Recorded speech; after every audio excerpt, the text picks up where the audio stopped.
সোনারগাঁয়ের প্রাণকেন্দ্র মারিখালী নদী আজ বিষাক্ত পানিতে ধ্বংস।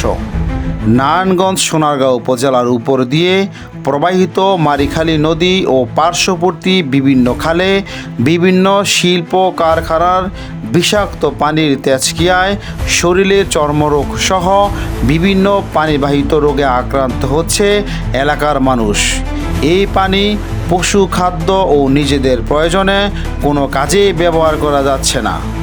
বিষাক্ত বর্জ্য নিষ্কাশনের প্রতিবাদে একাধিকবার বিভিন্ন বিক্ষোভ ও প্রতিবাদ সভা করলেও কোনো কাজে আসে না।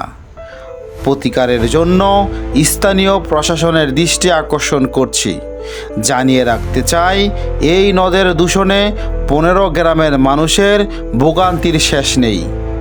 MKS মহিউদ্দিন, সময়ের আহ্বান, সোনারগাঁ।